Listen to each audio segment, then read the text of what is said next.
What inspired me to study media was the sheer curiosity to be able to share people's stories, to share my story, to have the ability to share my story and to share other people's stories.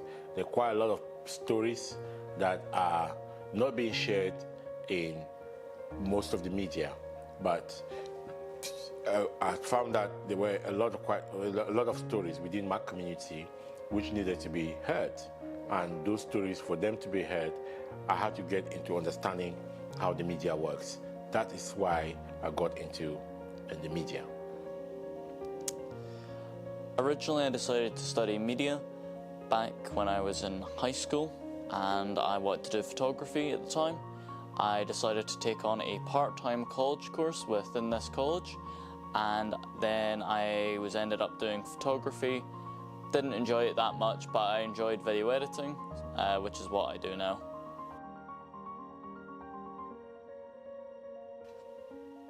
Yeah, I'd say that media is essential to today's world in many aspects, whether it's filmmaking, TV shows, journalism, even social media, anything on the media, the news that you get. It's all influences what makes up our minds and the way that we perceive things in the modern day. The media is very important to cover some of the atrocities that are happening, that's one, but also to share some of the human stories. It's very important that the stories of every single person, everyone has a story, but the stories of everyone should be heard, of different people, and the human stories of the different people that's happening in different places. It's very important that this is heard, and the media is important to bring those stories. Well, you see, I'll first talk about students in general. The moment you've got that ID card, you've got a pass that can let you into so many offices, so many industries, so many doors that ordinarily, as not any other person out there cannot get. So for students, I always say, please use that time you're a student, because people love helping. People love sharing ideas. People love, when people when they're approached for help. So once someone has an ID as a student, use that ID to go to the industries that you want to work in. It could be a manufacturing, it could be a car company, it could be a media company. Just write those emails, ask for a tour, ask for an internship, ask for a placement, ask for a mentor, ask so that you can get to know what happens, what goes on in these spaces. Networking is something that you can gain from being in a course like this that I'm in currently, and I think that having better ways to get into apprenticeship schemes or get into employment, generally speaking, is probably through the education system rather than trying to fight to get in on your own. There's so many opportunities. Don't be enclosed. Don't just go to class and out. Check what is around the university. What clubs are there? What can you be part of? And how can you stand out as a mass communication student or even any other student in your area? I think generally the idea of the media is always manipulative. There's an element of truth in that.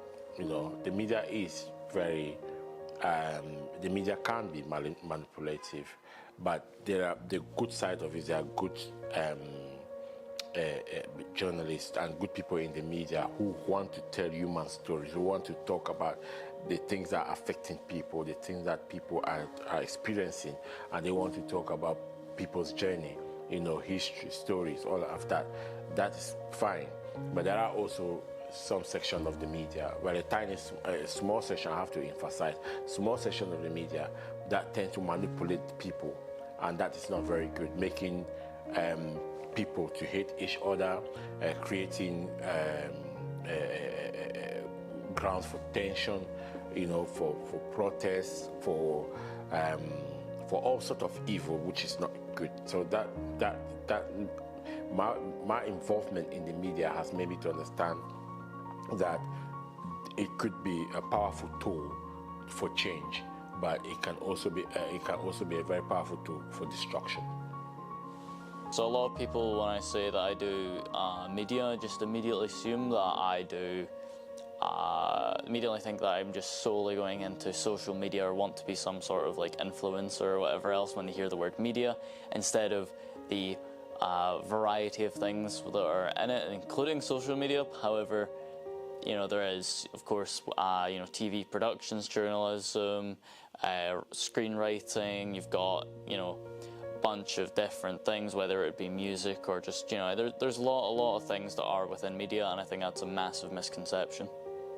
Like I mentioned first, it was that media has a very short lifespan.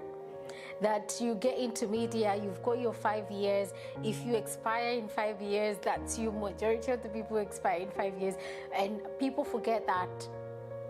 People did not, or I did not know until later that media is in every industry. So there's so many opportunities. You see people thinking, you know what, I'm gonna go into mass communication, but how many journalists can we have, you know? But it's not only journalism jobs that you can get into. There is advertising, there is PR, every industry needs people in communication, you know. So those misconceptions of there's not enough media jobs in the industry, no, there is a lot, and we've seen even TV anchors, radio presenters, podcasters now going back to school to study so that they can get to learn the theories and all that. And sometimes people get intimidated to see, like, for example, I will mention, if you allow me, The Diary of a CEO, yeah, Stephen Barrett, saying, coming up with the if it's not the #1 podcast in the world, it's top 3, isn't it? And his background is not mass communication. But look at the team that has enabled him be who he is, because he's just a face of his organization or his podcast. You know, when you look at everybody that supports the podcast is a mass communication person. I do see the role of the media evolving. The media is, you know, it's been used as a tool by especially politicians, but the media need to be independent.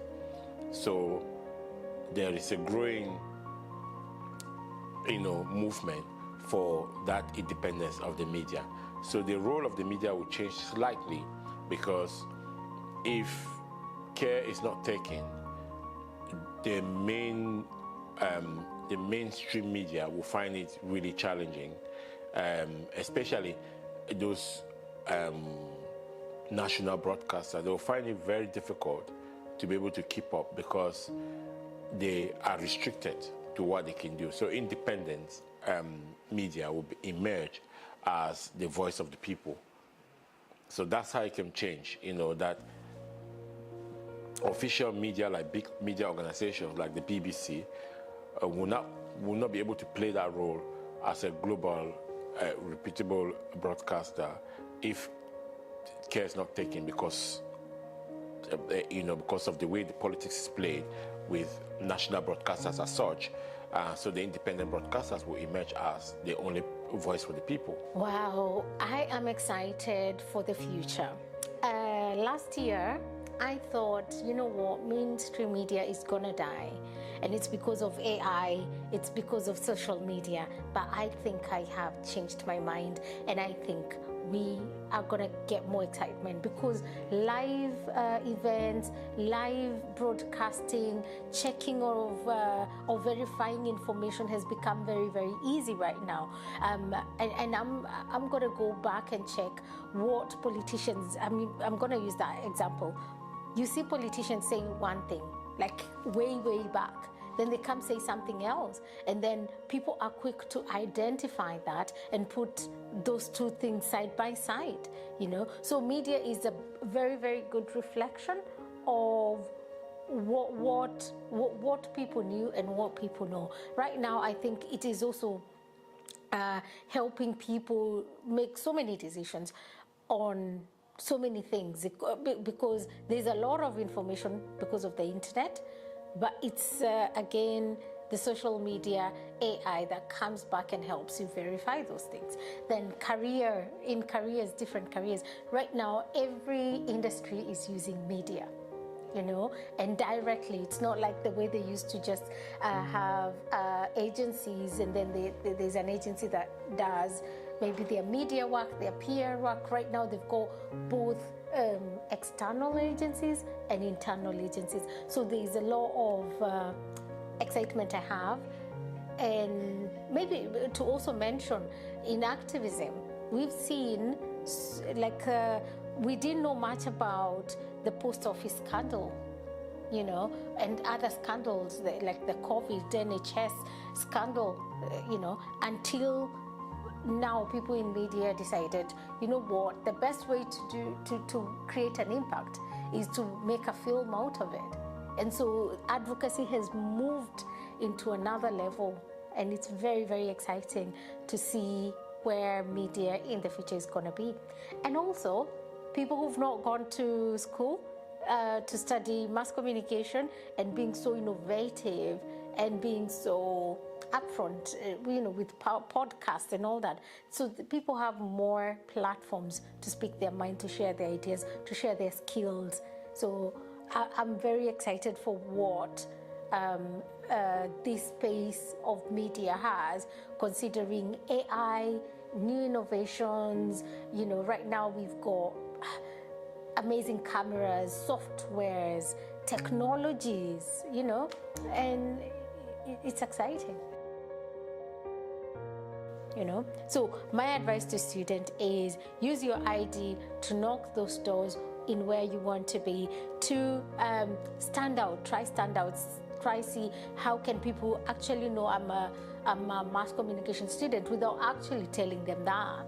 And then the third one is ensuring that people really know what you're good at, and they can witness, and they can verify, But what I would say to someone that's aspiring to study media is go for it. It opens up. It might not take you to become a Bill Gates, a business tycoon, but it will take you. It will open up your knowledge about the world, about people, because first, as I emphasize, first is good to understand human beings at a human level, and the only way you understand that is by talking to them.